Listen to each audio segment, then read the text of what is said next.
Live from downtown Detroit, Local 4 News at 11 starts now.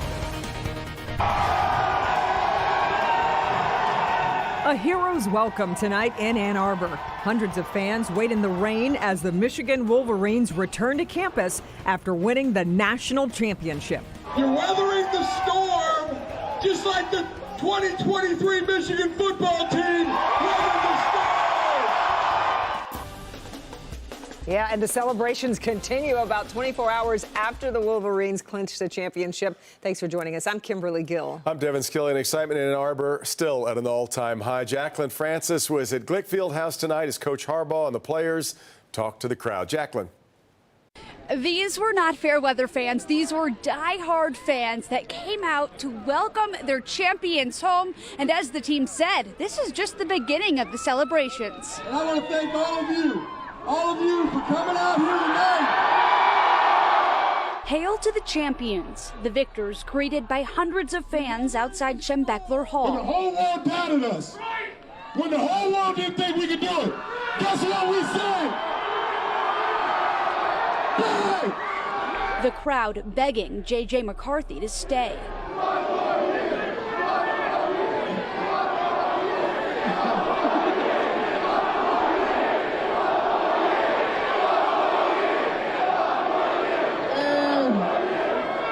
The players showing the fans love. I don't know how I can leave y'all. It's just everything about this place just made it home for me. This team, this program, it's the best in the country. We are the leaders and the best for a reason. And I'm so glad we're able to prove that this year. Capturing this memorable moment in one of Michigan football's most memorable years. We were sitting in the corner, we see like Coach ran by, we bugged out, and then we saw Mike Sinister run by. Connor gave him the phone and he just took a quick selfie. Honestly, it's probably like the best moment ever. So we know there's the parade on Saturday. More details about that we expect to come Wednesday. And so we'll be sure to keep you posted. Reporting from Ann Arbor, Jacqueline Francis, Local 4. All right, Jacqueline, right now on Local 4 Plus, we're giving you the behind-the-scenes look at the celebration that happened on the field in Houston. You can watch all of Bernie and Hobie's post-game interviews. You'll find it anytime on demand under the new releases tab on Local 4 Plus. All right, a lot of those fans waited outside in not so nice weather to welcome the team home. Deceptively lovely shot here, is right? Gorgeous. But it's been kind of a messy day. Here's what's coming, Kim.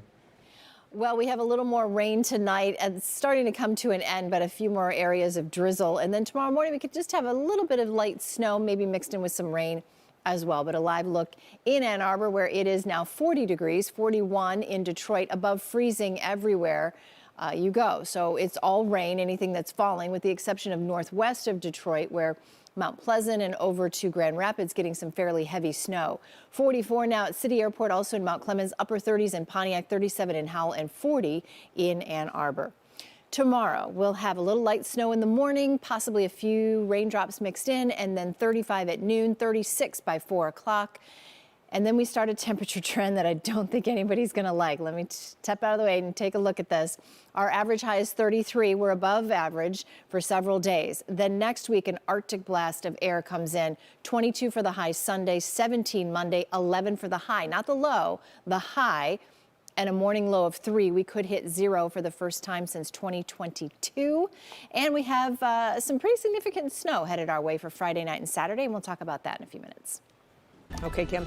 Tonight we're getting a snapshot look at where the 2024 presidential race stands in Michigan, which once again figures to be a key prize. Now, earlier tonight at 6, we showed you some of the results of our exclusive Local 4 Detroit News poll showing voters not really happy with either Joe Biden or Donald Trump as a candidate, but giving Trump an 8-point lead in Michigan right now. But what if things change? Convictions or an impeachment? Does it change the vote? We ask, if Donald Trump is convicted of a crime between now and Election Day, would that make you more or less likely to vote for him? Or would it have no influence on whether you vote for him? While 28% said they would be less likely to vote for him, more than half of the respondents, 58%, said it would have no bearing on their vote. Wilder still, 7% said a conviction would make them more likely to vote for him. One of the cases against Donald Trump involves his involvement with the insurrection at the Capitol on January 6th. We asked voters if the Supreme Court should take Donald Trump off the ballot for that. 39% told us he should be prevented from running, but 58% said it should be up to voters and that his name should remain on the ballot. And the many cases against him haven't knocked him from the frontrunner spot. So I really think, looking at these numbers with Republicans are on board with Donald Trump. They have not shifted away. They have not left him.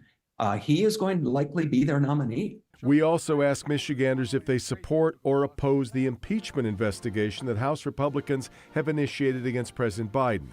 48%, almost half, support the investigation, while 41% said they don't approve. But unlike Trump, Biden has problems with his base. Amongst base Democrats, the strongest Democrats, 41% say Joe Biden should be reelected.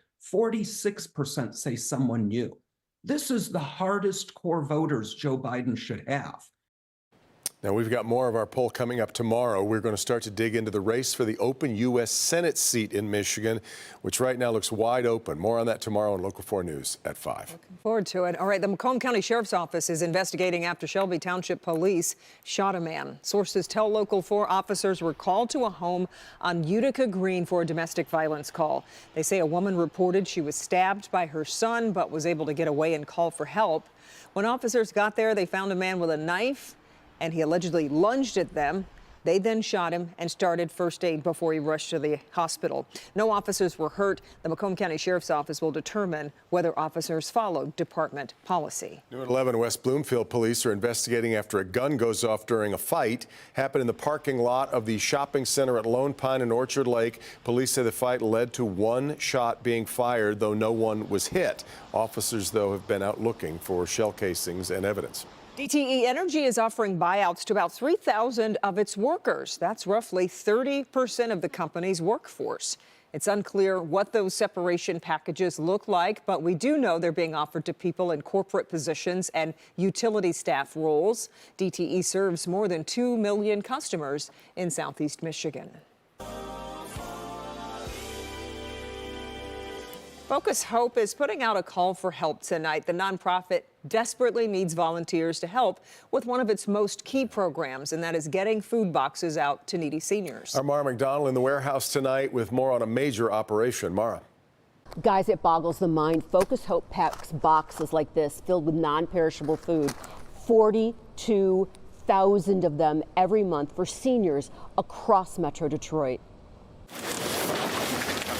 And the mission continues with an eye toward reaching an additional 3,000 seniors who need food help.